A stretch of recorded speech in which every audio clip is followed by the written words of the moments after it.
పుల్లారావు గారు మరికొన్ని రోజులు అంటే ఒక 5 రోజుల ఎలక్షన్స్ దగ్గరకు వస్తున్న సమయంలో హామీలు ప్రభుత్వాలు ఇచ్చిన హామీలు అలాగే ప్రతిపక్షాలు ఇచ్చిన హామీలు ఏవైతే ఉన్నాయో ప్రజలు నిజంగా ఇవన్నీ నెరవేరుస్తారా అనే క్వశ్చన్ అయితే రైజ్ అవుతుంది. ఇక ఆర్థిక శాస్త్రవేత్తలు అయితే అసలు అఘాతంలోకి రాష్ట్ర ఆర్థిక పరిస్థితి పడిపోయే అవకాశాలు ఉన్నాయి. ఇచ్చిన హామీలను అమలు చేసే అవకాశం ఎక్కడ? హామీలైతే వరదల్లాగా వరాల జల్లులాగా ప్రకటిస్తున్నారు. కానీ ఇలాంటి అప్పుడు వీటికి సోర్స్ ఎక్కడి నుంచి వస్తుంది? ఇప్పటికే రాష్ట్రంలో అప్పుల్లో ఉంది. అధికారికంగా రాష్ట్ర ప్రభుత్వం ప్రకటించిన అప్పు ఒకసారి మనం చూస్తే 3,57,000 కోట్ల రూపాయలను అధికారికంగా తెలంగాణ రాష్ట్ర ప్రభుత్వం ప్రకటించింది. బట్ అనధికారికంగా 2,12,000 కోట్ల వరకు అప్పు ఉంది. మొత్తంగా చూసుకున్నట్లయితే సుమారు దగ్గర 5,69,000 కోట్లు అప్పులో తెలంగాణ ప్రభుత్వం ఉంది. మిగులు బడ్జెట్గా విడిపోయిన తర్వాత మిగులు రాష్ట్రంగా ఉన్న తెలంగాణ అప్పుల ఊబిలో కూరుకుపోయింది. మరి ఇలాంటి పరిస్థితుల్లో అలివిగాని హామీలను ప్రజలకు ఏ విధంగా నెరవేర్చే అవకాశాలు ఉన్నాయంటారా? అసలు ఈ హామీలు కేవలం ఓట్ బ్యాంక్ని టార్గెట్గా చేయడానికి ఈ హామీలు ఇస్తున్నారా? నిజంగా ఇవి సాధ్యమవుతాయంటారా? ఒకటి ఇప్పుడు ఇచ్చిన హామీలు చేయొచ్చు, పాతవి కొన్ని కట్ చేసేస్తారు, కొంతమందికి తీసేస్తారు. For example Congress party for example అన్నాను, మిగతా పార్టీలు కూడా ఇంతే.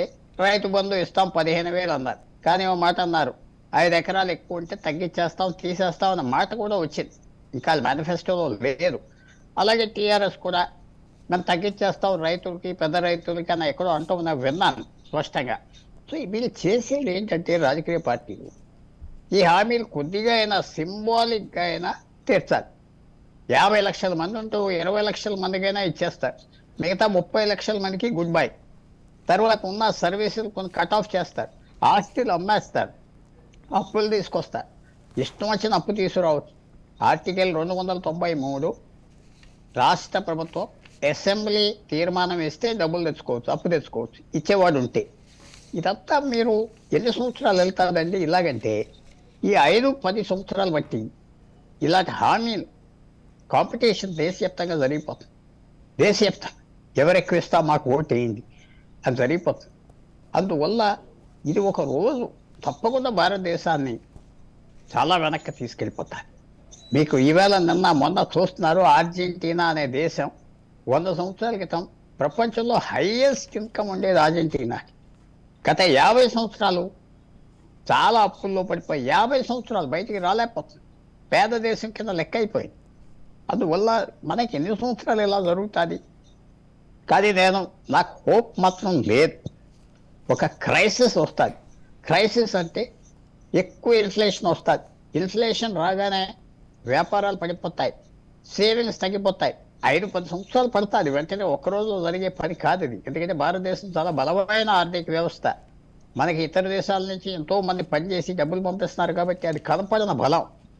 అందువల్ల ఇది మంచి పరిస్థితి కాదు. ఎలక్ట్రేట్ కూడా ఏం మారట్లేదు. నాకేమిస్తావు ఎలక్షన్ రోజు తర్వాత? ఎలక్షన్ రోజు కూడా కావాలి కదా. కాదని చెప్తే నేను నమ్ముతానా? మీరు నమ్ముతారా? ఎలక్షన్ రోజు డబ్బు కావాలి, ఎలక్షన్ నెల మొదలు డబ్బులు కావాలి. సరే, డబ్బు ఉన్న వాళ్ళు పోటీ చేస్తున్నారు, పర్వాలేదు. తర్వాత ఎవరు ఎక్కువ ఇస్తారు, ఎవరేం ఫ్రీగా ఇస్తారు, ఆ లెక్క మీద పడిపోతారు. ఇది ఒక ధనం ఉన్న దేశం కాదు కదా. ప్రపంచంలో మనం 5వ స్థానం ఉన్నాం, కరెక్ట్, అన్ని దేశాల కంటే. కానీ మనకి జనాభా 150 కోట్లు ఉన్నారు కాబట్టి ఆ దేశం ఆదాయం ఎక్కువ కనబడుతుంది. కానీ ఇండివిజువల్గా మన ధనం అంత కాదు, ఆదాయం అంత కాదు. ప్రపంచ లెక్కలో 100, 90 ఆ లెక్కల్లో ఉన్నాం మనం. అంత ధనం ఉన్న దేశం కాదు. ఎలాగిస్తావు ఫ్రీగా? అమెరికాలో ఇవ్వని ఎలాగిస్తున్నావు? ఈ బ్రిటన్లో ఇవ్వట్లేదు. అలాంటి ఆరోగ్యశ్రీలు ఉన్నాయి, అలాంటి ఫ్రీ ఫుడ్ ఇస్తున్నారు. ఫ్రీ ఫుడ్ 80 కోట్ల మందికి, స్కాలర్షిప్స్ ఫ్రీ ఇస్తున్నారు, ఎడ్యుకేషన్ ఫ్రీ ఇస్తున్నారు. ఇలాంటి చేయొద్దంటారా అంటారు నన్ను తిరిగి మిత్రులు. చేయమంటారు నన్ను. ఈ డబ్బేది? డబ్బు ఎక్కడైనా తీసుకొస్తున్నావు అంటే హైదరాబాద్, తెలంగాణ మన దేశంలో చాలా అదృష్టమైన రాష్ట్రం. ప్రతి సంవత్సరం పన్నులు పెరుగుతూ వస్తున్నాయి, జిఎస్టీ పెరుగుతూ వస్తుంది. అంటే ఏదో గవర్నమెంట్ చేశారు, గవర్నమెంట్ వల్ల రాజకీయ నాయకులు కాదు, జనాభా పెరుగుతున్నారు హైదరాబాద్లో. అంటే పుల్లారావు గారు ఈ ట్యాక్స్లు అనేది ఎవ్రీ ఇయర్ పెరుగుతూ ఉన్నాయి. అయితే ప్రభుత్వాలు, అధికారంలో ఉన్న ప్రభుత్వాలు కానీ లేకపోతే ఇప్పుడు అపోజిషన్లో ఉన్నవి కానీ పెరగబోయే ట్యాక్స్లు, ప్రజలు కట్టబోయే ట్యాక్స్లని వాళ్ళు పరిగణలోకి తీసుకొని ఈ హామీలు ఇచ్చారంటారా? ఎందుకంటే ఎవ్రీ ఇయర్ ఈ పెరుగుతాయని మీరు tax- చెప్తున్నారు. ఎస్, ట్యాక్స్ పెరుగుతుంది కాబట్టి దేశం కంటే ఎక్కువ రేట్లో తెలంగాణలో పెరుగుతుంది. అవును. ఎక్కువ ఇండస్ట్రీస్ వస్తున్నాయి, జిఎస్టీ కడుతున్నారు, ఇండైరెక్ట్ ట్యాక్స్ కడుతున్నారు, ఎక్కువ పెట్రోల్ వాడుతున్నారు, దాని ట్యాక్స్ కడుతున్నారు, స్టేట్కి కడుతున్నారు, సెంట్రల్ కడుతున్నారు. ట్యాక్సెస్ పెరుగుతున్నాయి, మేము ఖర్చు పెడతాం. ఇది తీసుకొచ్చిన ఆదాయం ఏం లేదు. ఆటోమేటిక్గా ప్రైవేట్ కంపెనీస్ తర్వాత నేను మాట చెప్తున్నా, ఆర్థిక వ్యవస్థ కొద్దిగా చదువుకున్నావడం కాబట్టి మిత్రులు 2 లక్షల ఉద్యోగాలు వేసేస్తా ఉన్నారు. ఆ 2 లక్షల ఉద్యోగస్తులకు పనులు ఉన్నాయా చెప్పండి? ఒక్కో మనిషికి జీతం రిటైర్మెంట్ పెన్షన్ ఎంతో తెలుసా? ₹1,00,000 నెలకు వస్తుంది. మీరు జీతం వాడికి 50,000 ఇస్తున్నారంటే వాడి ఫెసిలిటీస్తో ప్యూన్ అవునాయి, కానిస్టేబుల్ అవునాయి, 1,50,000 నెలకు వాడి మీద ఖర్చు పెడుతున్నారు. అంత పని ఉన్నదా? మీకు పని నాకు చూపెట్టండి. ఇప్పుడంతా కంప్యూటరైజేషన్ అయిపోయి లోకల్గా అయిపోయి పట్టణాలకు జనం ఎక్కువ వచ్చేస్తున్నారు. ఈవేళ తెలంగాణ ప్రజలు 50% జనాభా పట్టణాల్లో ఉన్నారు, తగ్గిపోతున్నారు పల్లెటూరులో. కానీ నువ్వు 2 లక్షల మందికి ఉద్యోగాలు ఇచ్చేస్తానంటే ఎక్కడి నుంచి తీసుకొస్తావు జీతాలు? హిమాచల్ ప్రదేశ్ ఉన్నది, వాళ్ళకి బడ్జెట్కి జీతాలకి సరిపడుతుంది, రెవెన్యూ ఖర్చు. సెంట్రల్ గవర్నమెంట్ అది సీమాలో ఉన్న రాష్ట్రం, సైన్యానికి అవసరం కాబట్టి సబ్సిడీ ఇస్తున్నారు. హిమాచల్ Okay. ప్రదేశ్కి, ఉత్తరాఖండ్కి, అస్సాంకి, జమ్మూ కాశ్మీర్. సో ఇది మీరు ఆలోచించవలసింది ఏంటంటే, ఎస్ ఇవ్వండి, కానీ మీరు అడిగిన ప్రశ్న ఇది ఇప్పుడు 2 లక్షల ఉద్యోగాలు ఇచ్చేస్తూ ఉంటుంది అంటే మీరు ఏముందంటారో ఉద్యోగాలు అడగవచ్చు. అలాగట్లేదే, 2 లక్షల మందికి ఆ పని ఉన్నదా? చేసే పని చేసేవాళ్ళు చాలటం లేదా? దేని మీద పెడతారు వీళ్ళని?